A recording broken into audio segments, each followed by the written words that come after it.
Disclaimer: forgive me now if I mispronounce some words in this video.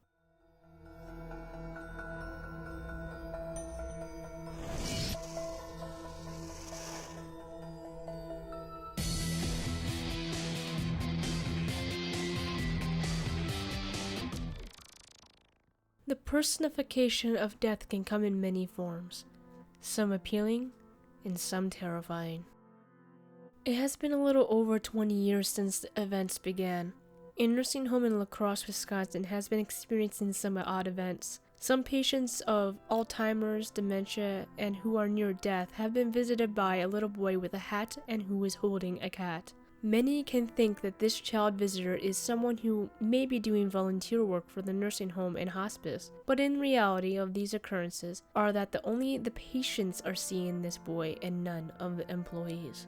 Once the boy has been seen, shortly after, within hours or days, 3 patients will die. There are no restrictions on the sighting. It has happened during the day and at night at all hours. There are a couple employees that theorize that the little boy must be a spirit of some sort, possibly a child that had drowned in the area. The book where I got this case from doesn't specify when they began believing this, and if the drownings are circulated around the beginning of the sightings. Matter of fact, the book also doesn't state when these sightings truly began and how often the sightings occur. When searching for answers, all I could find, without being in Crosse to get actual archives, is that the only drownings publicized are the recent deaths in the last few years that may be linked to the smiley face murders. I'm not claiming there wasn't a drowning of a little boy in the area of whatever time period this may have begun. I just personally can't say when, where, and how it all started. Either way, I personally don't think this is a spirit of some boy haunting those or being there for the passing of these patients. I think it's something a little different. I believe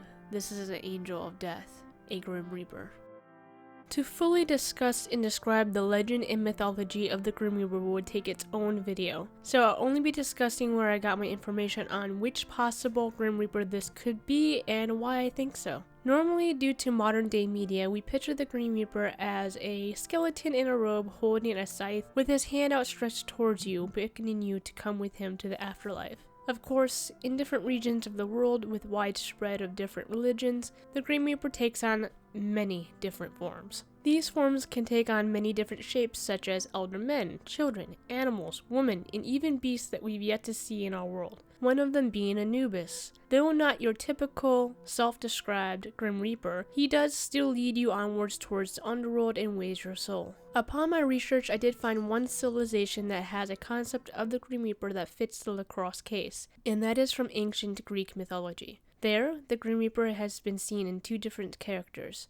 One of an elder man with wings and the other of a little boy. His name is Thanatos. He was once seen as a woeful demise and eventually a gentle passing depending on the stories, but he didn't carry around a cat, instead he carried around a butterfly. Cats have been association with death for many centuries, and even till this day they are assumed to be close to death due to their sense of illness and death that comes. Even some civilizations around the world put cats and death together in some way, such as the protector of some sort. There are even some places that have cats in hospitals and hospices, just to watch them as their temperaments change depending if someone would die soon or not, and some felines have shown a difference. Now, let's count to 3. The number 3 is a very important number to keep an eye on, often portrayed in many ways as a significance. In this case, after the boy is seen, people die in 3s. Though the number 3 doesn't mean death, it does have a very large play in the world. For example, these things that come in 3s: life, death, rebirth, past, present, future, body, mind, spirit, birth, life, death, beginning, middle, and end. Interestingly, during my research I found another link to ancient Greek with the number 3 floating around it: the Fates. 1 spins the life web of humans.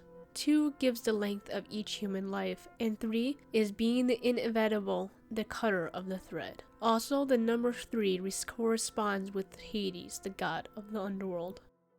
If we try to figure out the visitor logically, we can make an assumption that it's just the patients. Alzheimer's and dementia both may cause hallucinations and delusions, and in many cases a person near death may experience the same thing. The odds against this, though, is that 20-some years that people have been seeing the same specter. What do you believe? My conclusion is that this visitor is some sort of angel of death, coming to visit the next 3 souls to help carry off to their next stage in life. It takes on the shape of the easiest for people to handle, a child that holds an animal easy to associate with, a cat. Does it have to follow a particular religion? I don't think so. Reaper, in my opinion, is a powerful being, quite possible able to shapeshift any way he or she sees fit, and has simply found it is comfortable with for this area in the line of duty. I really wanted to know the location of this nursing home. I wanted to find a way to get in contact with some of the employees to further my research and maybe one day give my respects to the Spectre, since I'm a huge believer in this. But then, after searching a few different locations via the internet in that area, I realized that this wouldn't be the right thing to do. You see, people go there for the last few years of their life, and if this is the place where a Grim Reaper dwells, we should respect his or her ground and let him or her do their job. If one would go, if they found said location, I can only hope you are going to volunteer and help those close to death who are living their last few days. They live their lives. They deserve to live the last few comfortably without constant questioning of those who are overly curious. If you like this video and want to support this channel, check out my Patreon, where I create videos on cryptids, serious killers, alien abductions, hauntings, and much more. If you can't support me there, feel free to like, comment, and subscribe here.